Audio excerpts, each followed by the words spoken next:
refer to the figure showing the graphs of f of x is equal to x squared minus 6x plus 5. That's the parabola. And g of x equal to negative 2x plus 10, of course. D is the x-intercept of both f and g. So that's nice. So that's a point of intersection.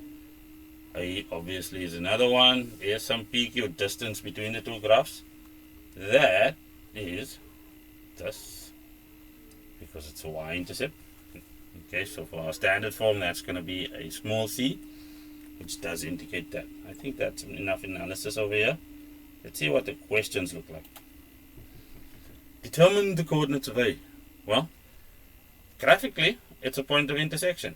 With respect to our algebraic story, that is going to be where this f of x is equal to that g of x.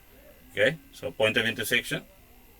That point exists on both lines, the curve and the straight line. The equation will then have to match that reality by saying that x squared minus 6x plus 5 is equal to negative 2x plus 10. So let's get this into standard form where we can solve it. So we'll have x squared. Oh, let's just transpose this by adding 2x to both sides, giving us, well, minus 4x on this side, and it zeroes out as intended over there. Then we'll subtract 10 from both sides, zeroes up once more, and then we'll have a minus 5 over here, and then that's all equal to 0. From here you can just use the quadratic formula if you so choose.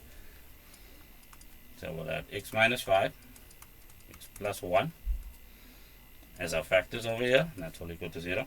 Therefore x is equal to 5 and x is equal to negative 1. That's both of them.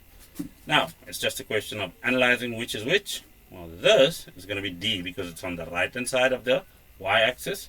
So for a, we know that's there. So what we need is, like, for a, we need g of minus 1, which is going to be negative 2 times negative 1. That's 10, which is equal to 12. Therefore a has coordinates minus 1 and 12.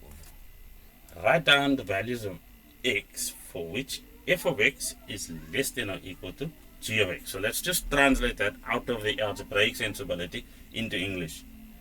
They are asking us, well, tell us where the parabola is under the straight line, and give the answer with respect to x values. So what does that mean? Well, I need to know where this is happening first, and we can see it here. That's the parabola. That's where the parabola is under the straight line, and I need the x values at a and d, which is what I just calculated. It's negative 1 and 5. So our x value is greater than or equal to negative 1, less than or equal to 5, because we are obeying the given inequality sign. Hopefully that is as simple as it needs to be. Okay. For C, we are told that PQ is perpendicular to CD, P is on G, and Q is on F, such that P lies between A and D. Well, what does this mean even? Well, this is CD over there, and then this PQ is perpendicular to it. Well, that's just a way of saying that PQ is some vertical distance between the straight line and the parabola. And then they tell us that, well, this PQ, which is generated by P at the top, is somewhere between A and D. So those are just the boundaries.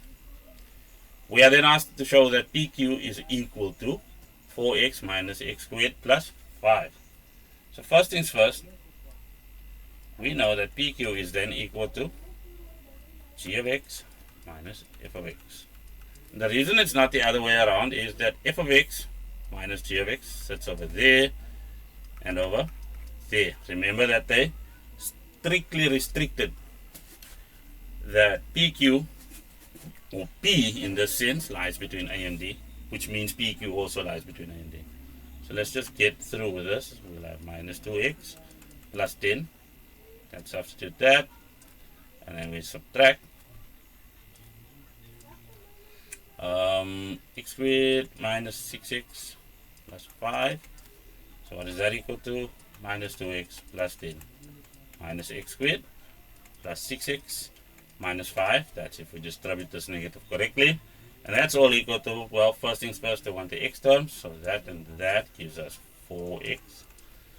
And then for the x squared terms, well, that's just minus x squared. And then we'll see we are left with plus 5 for the constant. And that is our PQ. So that's 1. Now determine the maximum length of PQ. And what does that mean? Well, for 2, I'm going to say that PQ is equal to minus x squared plus 4x plus 5. That is exactly this, but ordered so that we are working in descending powers of x. Why is that important? Well, if I want to change this into turning point form, I need to realize that my p-value is equal to minus b over 2a, which is equal to minus 4 over 2 times negative 1, and that's equal to, well, 4 divided by 2 is just 2. Why is that important? Well, this is a smiling face parabola if I were to draw it, and it has a maximum value. And they are asking for a maximum length, which is why this will work. I just then need to take PQ, where x is equal to 2, and then just sub that value in. So that's going to be minus 2 all squared plus 4 times 2 plus 5, and that's all equal to 9 units. That is our maximum length for PQ. That is how we use our turning point formula. I'm out of here.